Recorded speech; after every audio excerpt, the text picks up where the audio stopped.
Quality index 100 లోపు ఉంటే గాలి నాణ్యత బాగున్నట్లు, వాయు కాలుష్యం లేనట్లు.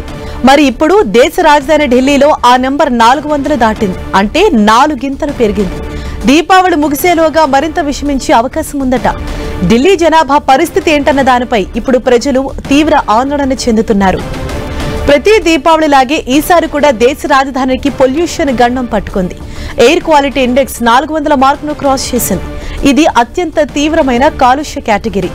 AQI లెవెల్ 400 నుంచి 500 మధ్య ఉంటే గాలి కాలుష్యం తీవ్ర స్థాయిలో ఉన్నట్లు లెక్క. అక్షర్ధామ్ ప్రాంతంలో వాయు నాణ్యత 426గా నమోదైంది. ఈ సీజన్లో ఇదే హైయెస్ట్ పొల్యూషన్ లెవెల్. 418 AQIతో ఆనంద్ విహార్ ప్రాంతం తర్వాతి స్థానంలో ఉంది.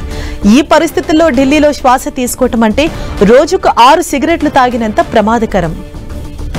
గాలిలో దుమ్ము ధూళి కణాలు పెరిగి విజిబిలిటీ తగ్గి ట్రాఫిక్ ఇబ్బందులు పెరిగాయి.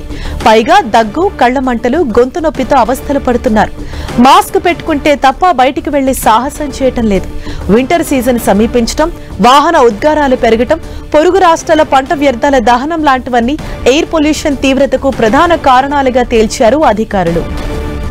ఇటు కేంద్ర కాలుష్య నియంత్రణ బోర్డుతో పాటు ఢిల్లీ ప్రభుత్వం అప్రమత్తమైంది. AQI లెవెల్ ప్రమాదకర స్థితిలో ఉన్న ప్రాంతాల్లో నియంత్రణ చర్యలు చేపట్టింది. జనసమ్మర్దం ఎక్కువగా ఉండే ఇండియా గేట్ లాంటి ఏరియాల్లో వాటర్ స్ప్రింక్లర్ను మోహరించి గాల్లో దుమ్ము ధూళిని తగ్గించి కాలుష్యాన్ని కట్టడి చేస్తున్నారు. డీజిల్ జనరేటర్లు, ఆరుబయట కట్టెల పొయ్యి లాంటివన్నీ నిషేధించారు. నిర్మాణంలో ఉన్న కట్టడాల్ని మూసివేశారు.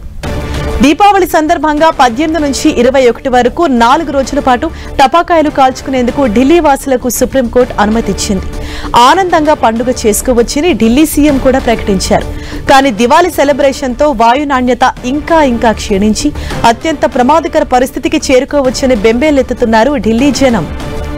ఢిల్లీ వెరీ పూర్ కేటగిరీలోకి చేరటంతో central air quality management Delhi NCR పరిధిలో గ్రేడెడ్ రెస్పాన్స్ యాక్షన్ ప్లాన్ 2 నిబంధనలు అమల్లోకి తీసుకొచ్చింది. GRAP1 అమల్లోకి వచ్చిన 6 రోజుల్లోనే తాజా ఆంక్షలు విధించారు. ఢిల్లీలో ఆదివారం ఉదయం నుంచి AQI పెరుగుతూ వచ్చింది. సాయంత్రం 4 గంటలకు 296గా, 7 గంటలకు 302గా నమోదైంది. రానున్న రోజుల్లో ఇది మరింత పెరిగే అవకాశం ఉందని వాతావరణ విభాగం, ఇతర సంస్థలు అంచనా వేశాయి. ఈ నేపథ్యంలో ఇప్పటికే అమల్లో ఉన్న స్టేజ్ 1 నిబంధనలతో పాటు స్టేజ్ 2 చర్యలను తక్షణమే అమలు చేయాలని అధికారులను CAQM ఆదేశించింది. GRAP2 నిబంధనల కింద దుమ్మును నియంత్రించేందుకు ఎంపిక చేసిన రోడ్లను రోజు ఊడ్చడం, నీళ్లు చల్లటం వంటి చర్యలు తీసుకుంటారు. నిర్మాణాలు, కూల్చివేత ప్రదేశాల్లో తనిఖీలు ముమ్మరం చేస్తారు. వ్యక్తిగత వాహనాలు కాకుండా ప్రజా రవాణాను ప్రోత్సహించేందుకు CNG, ఎలక్ట్రిక్ బస్సుల సంఖ్యతో పాటు మెట్రో సేవల ఫ్రీక్వెన్సీని పెంచుతారు. డీజిల్ జనరేటర్ల వినియోగంపై నిషేధం ఉంటుంది.